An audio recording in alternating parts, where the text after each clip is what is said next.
if you've been feeling like you haven't been improving with your art, or like you've kind of hit a bit of a plateau, there's no need to feel discouraged. I think pretty much every artist goes through that, and I know for certain I've definitely gone through times where my art hasn't gotten better, and in fact it's even gotten worse. So in making this video, I decided to come up with 5 different tips that I can give you guys to help you improve your art right now. And don't worry, I'm not going to say just practice, that's a cop-out. And so the first tip is to familiarize yourself with the subject before you go into your final painting or your final drawing. In this case, you guys are watching me do a pencil study. It's actually kind of a charcoal study of what I anticipated to be the most difficult and really the most crucial part of the painting, which was the portrait. So I ended up going over just basically the shadows and the values of everything because I wanted to make sure that I knew the ins and outs of this portrait before I went ahead and painted it. It's kind of like how cross-country runners will walk the course before they go ahead and run it. It makes sense to just understand what's going on and what the game plan is before you go ahead and jump feet first into a portrait. Now, I'm not gonna lie, there are times where I get really excited about painting and I go ahead and I skip this step, but I will say that I think my paintings come out better and overall more refined when I take that time and I plan out exactly how the painting's gonna go and exactly the values and how they work. The next tip is to just go ahead and trace. Well, kinda. So it's been a while since I've painted directly from a traced image, but I have found another use for tracing.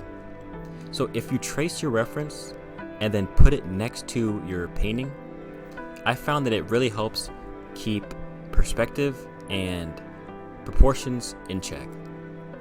So because I'm trying to get better at drawing, I haven't really allowed myself to paint from traced images, but I found that this technique actually really helps, and it's sort of a way to just, I like to think of it like this. I set the traced image next to me so that I can understand what the painting would look like if the outline was perfect. I know that I'm never going to get it perfect because I'm a human and I'm not that good at drawing, but if I can at least see what it would look like if it was perfect, I can kind of correct things and make them as close as I can. And doing that and not working directly from a traced image, but having a traced image next to me, still kind of allows for that human error and just the overall unique look that my paintings have rather than anyone else's, and yours too. So the next tip is to just pick better references. If you look at a picture like this, all the values are kind of similar and the skin tone is pretty even all over. Although the picture itself stands as a good photograph, it's going to make it a little bit harder for you to be able to distinguish the different shapes and forms in the face as a painting reference. But if you compare that to a picture like this, you can instantly see that there's a lot of shadows to work from, there's variances in the skin color, and everything kind of lends itself to you being able to clearly define areas of the face without getting lost in very bland lighting and similar skin tones.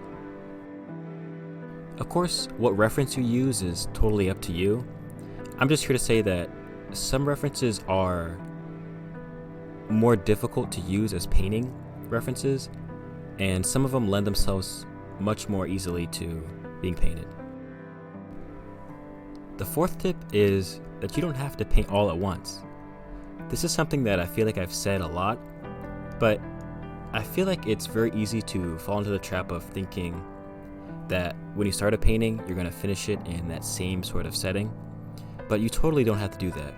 All the time I'll start a painting, and then tomorrow I'll work on it again, then I'll work on it again the next day, and then the next day, and then the next day, and eventually at the end of the week, I have a painting done, and I'm pretty happy with it. I also feel like this is pretty good of getting artists out of that kind of mindset that if I don't have enough time to paint, then I'm just not going to paint. Because even if you just get started on something, that's much better than having never started at all.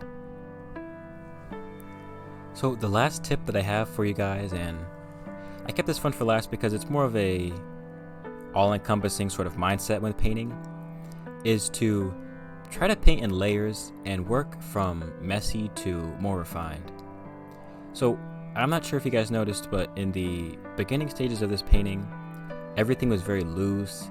My lines were really ragged and all over the place, and I started working with very thin paint.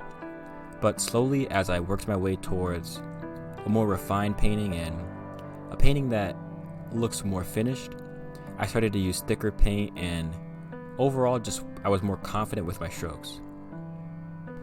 I really hope that you guys found at least one of these tips helpful, and if you did, you can subscribe and leave a like.